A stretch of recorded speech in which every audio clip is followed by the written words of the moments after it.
Seamaster!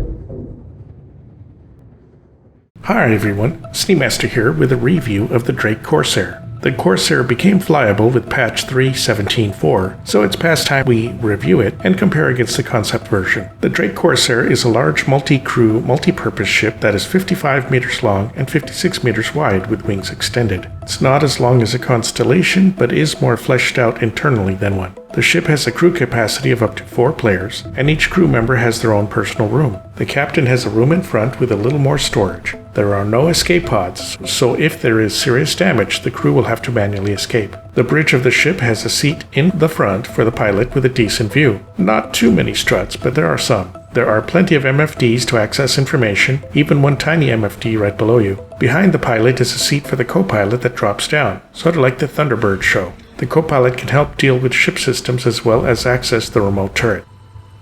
In the ship is one combination toilet shower, a mess hall with table and kitchen. Here you can see all the kitchen tools and gadgets, and a central engineering room. There is stowage space for crew gear of 15,000 K micro SCU. There is an elevator that goes from the ground level to the crew section and even up to the roof.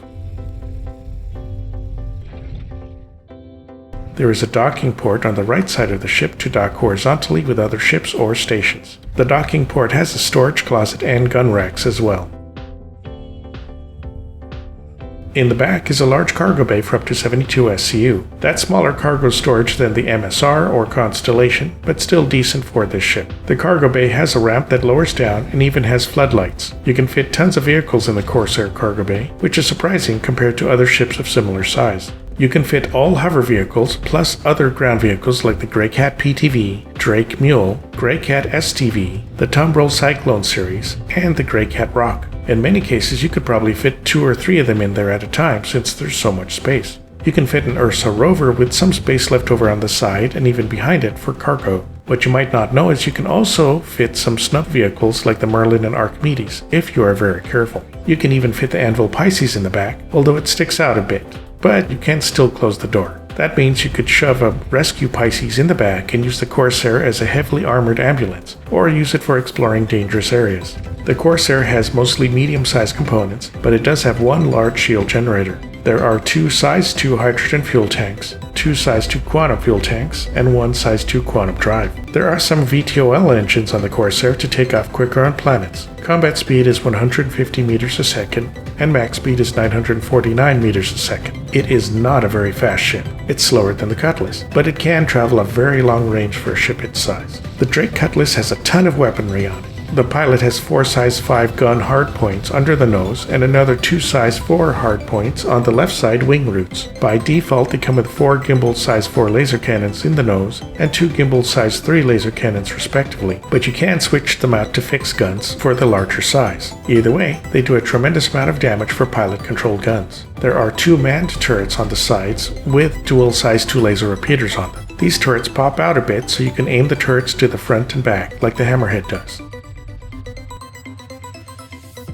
There is a remote turret also with dual size 2 laser repeaters on top of the ship at the back. It can aim to the front and rear of the ship as well as the sides when the wings are down. You access the remote turret from the co-pilot seat. With all those guns, all of them being able to face to the front, you can do a ton of damage. Speaking of wings, there is 1 large wing on the right side and 2 smaller wings on the left. The wings fold up automatically when you extend the landing gear, but do not open up automatically when you retract the gear. You have to deploy them with the Alt-K key. The right wing carries 4 size 4 missile hardpoints that default to 8 size 3 missiles. Against fighters or medium ships, these size 3 missiles do a lot of damage, but unfortunately do have a minimum range. So if you get really close, you might not be able to launch them. The Drake Corsair runs for $250 on the website, and possibly no longer limited to buy, but it is not purchasable or rentable in-game yet. That might happen in patch 3.18 or 3.19. There were some concierge packs that contained the Corsair with the Dragonfly and LTI, but I think that might have ended as of today. I expect there will be some new larger packs for sale with the Corsair in it in the future. The Corsair comes with a silvery gray paint with yellow highlights. There is a dark gray Eternity paint with red highlights, an olive green paint with yellow highlights, called the Commando, and the yellow and gray Hinterland paint. Each separate paint goes for $7, but you can buy them in a pack for slightly cheaper. Aesthetically, the Drake Corsair looks very Drake. It has exposed paneling and cables, basic living quarters, and is just enough to function. I still love the look of the ship, but internally, if you prefer fancier living,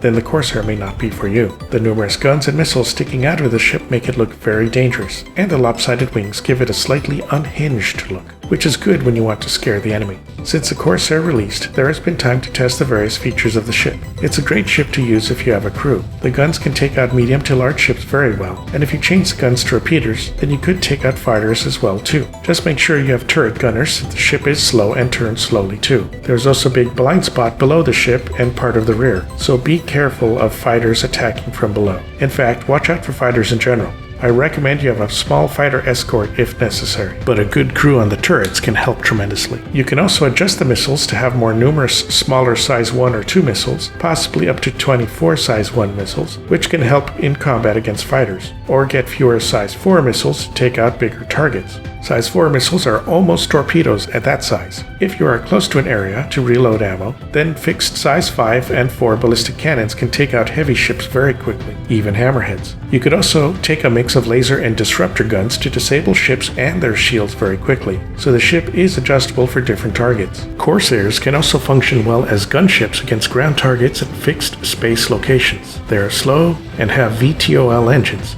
so they can hover in place well. Plus there's a ton of large forward-facing gimbaled guns and turrets.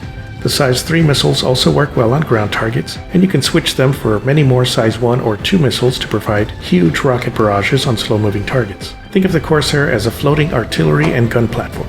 The cargo bay is great for hauling cargo, carrying vehicles, and for 318, holding cargo you take from other ships. The Corsair is good at carrying refined ore from refinery stations as it is fairly well protected and can hold 2 or 3 prospector loads, which is great when you don't want to get your Quantanium stolen. The Corsair is great for ground mining as you can fit 1 or 2 rocks in the cargo bay and pick up tons of ore that way too. You can use Drake mules to quickly load and unload cargo from shipwrecks on planets or moons. If you prefer racing, then the Corsair can carry quite a few racing vehicles and has living quarters on board for the racing crew. Exploration or scouting is super easy with hoverbikes on board. You can carry a snub fighter for defense in the cargo bay if you get creative, but it will take up a lot of space that you could have used for cargo. You can use the Corsair very well in orgs, either as a long-range escort ship for other cargo ships, or to attack other medium or larger ships. Sure, the Corsair isn't fast, but all the guns and turrets make the Corsair into a dangerous porcupine, so light attackers are less likely to fight back, and medium or larger ships can be taken down fairly quickly by the Corsair. Pirates can definitely use the ship for taking cargo from other cargo vessels. You can also use the long-range fuel tanks and living quarters to explore faraway locations without having to stop at stations. Plus, you can carry ground vehicles to help in your exploration. The side docking port is very useful for docking at stations or boarding other ships. Both civil defense, pirates, and bounty hunters could take advantage of the docking port or elevators for nabbing criminals or other targets. The elevator moving to the roof is useful if you need to do repairs or use your handheld tractor beam to grab something. The large computer/engineering room has a medium and a small computer, which means you should be able to install various AI blades to help automate some things. At worst case, you could automate the remote turret to free up the crew for other things. The medium sensor is decent, but I don't know how well it works for scanning things compared to other medium ships. Maybe we need a larger sensor or maybe more AI blades to beef it up. The only real drawbacks of the Corsair are the slow speed and turning. Escaping from combat or chasing down other ships is not easy to do. You might want a friend with an RSI Mantis to help interdict enemy ships so they don't escape, or a fighter escort to help slow ships down so you can catch them. Turning is slow, so you don't want to get involved in dogfights with small ships. It's best to boom and zoom if you can, or blast them from a distance with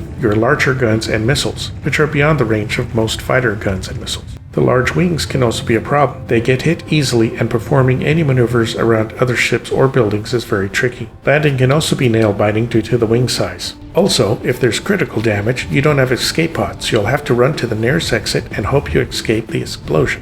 The lighting is unfortunately a bit dim in the ship, so hopefully CIG increases the lighting. I practically have to use my helmet light to see things inside sometimes. Finally, there don't seem to be any tractor beams, like you normally find on a Cutlass or Caterpillar, so picking up any cargo larger than you can pick up with a handheld tractor beam is impossible. That could be a problem when trying to load or unload large cargo quickly. Hopefully, we can add a ship track to beam later. With all those issues though, I really enjoy flying the Corsair. It looks great, it's perfect with friends, and it's useful for so many roles. Price is not as expensive as other large multi-cruise ships, so it's easier to afford, and we have already seen tons of players already enjoying the ship. Alright, so that's it for the Drake Corsair review. Hope to see you all when 318 goes live this month. Please like and subscribe if you enjoyed the video. You can use my referral code if you decide to jump into Star Citizen, and you'll get 5,000 extra in-game credits. Here's a big thank you to my current patrons. I have a Patreon going for $3 a month. All patrons will have their names listed at the end of my videos and get first pick on the next item I will cover. So feel free to sign up and let me know what you'd like to see next. Okay, catch you all next time.